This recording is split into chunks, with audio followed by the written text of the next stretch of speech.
गुरु का शाब्दिक अर्थ है अज्ञानता के अंधकार से ज्ञान के प्रकाश की ओर लेकर जाने वाला। गुरु हमारे भीतर ज्ञान का प्रकाश करते हैं। एक सच्चा गुरु हमारे मन के भावों को जान लेता है और हमारे मन की शंका का निवारण भी कर देता है। हमारे अवगुणों को पहचान कर उन्हें दूर कर देता है। हमारे धर्मशास्त्रों में गुरु की बहुत प्रशंसा की गई है। उन्हें ईश्वर तुल्य माना गया है। जहाँ तक कि हमें जीवन में जिस भी व्यक्ति से किसी भी तरह का ज्ञान प्राप्त होता है, उन्हें गुरु की ही दर्जा दी गई है। तो चलिए चलते हैं आज की इस कहानी के सुहाने सफर पर। एक ऊंची पहाड़ी के नीचे एक छोटा सा गांव था। उस गांव में पीने का पानी नहीं होने के कारण लोग बहुत परेशान थे। एक छोटा सा कुआं था, वह भी सूख चुका था। लोगों ने बहुत कोशिश की कुआं में पानी निकलने की, पर नीचे पत्थर होने के कारण संभव नहीं हो पाया। ऊपर पहाड़ी के किले पर एक अद्भुत दुनिया बनी थी। ज्यादातर लोगों को इसके बारे में विशेष जानकारी नहीं थी।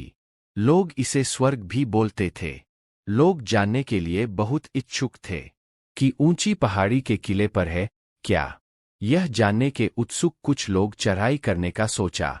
यह कार्य बहुत ही कठिन था। फिर भी कुछ लोगों ने चढ़ाई करना शुरू किया। आधे तो थक हार कर बीच से ही वापस लौट पड़े। सिर्फ कुछ लोग ही अपने संकल्प और दृढ़ निश्चय के बल पर ऊपर तक पहुंच पाए। ऊपर पहुंचे सभी लोग वहां का नजारा देखने के बाद उनकी खुशी का ठिकाना नहीं रहा और सभी अपनी थकान, दुख, पीड़ा सब भूल गए जब उन्होंने वहां एक अनोखा संसार देखा। यहाँ सुख का साम्राज्य था। यहाँ चारों तरफ सोने, हीरे, मोती की जगमगाहट थी। यहाँ दुख, दर्द, गरीबी, बीमारी, जन्म, मृत्यु, बुढ़ापा कुछ भी नहीं था और ना ही ईर्ष्या, घृणा या डर था। सभी लोग चारों तरफ घूम के यहाँ का नजारा देख रहे थे और आनंद मगन हो रहे थे। कई यात्री तो इसे स्वर्ग की तुलना कर रहे थे। सभी इतने मंत्रमुग्ध हो गए कि उन्होंने घर वापस जाने से साफ इनकार कर दिया। वह किले पर जाकर इस नई दुनिया में आनंदमय जीवन यापन करने लगे। कुछ लोग अपने परिवार वालों को भी इस आनंदमय दुनिया में लाना चाहते थे। वह ऊपर से चिल्ला चिल्ला कर इस जगह की विशेषताओं के बारे में लोगों को बताना चाहा, पर इतनी ऊंचाई होने के कारण यह संभव नहीं हो पाया। कोई भी व्यक्ति नीचे आने के लिए तैयार नहीं था और ना ही किसी ने इतनी साहस दिखाई। सिर्फ एक दयालु और साहसी व्यक्ति घर वापस आने का सोचा। उन्हें गांव वाले की बहुत चिंता थी। वह व्यक्ति बड़ा ही ज्ञानी था।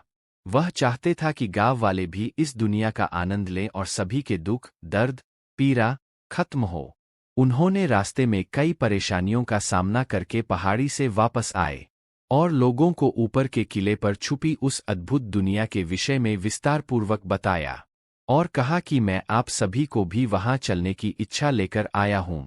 वहां जाकर आपको परमानंद की प्राप्ति होगी।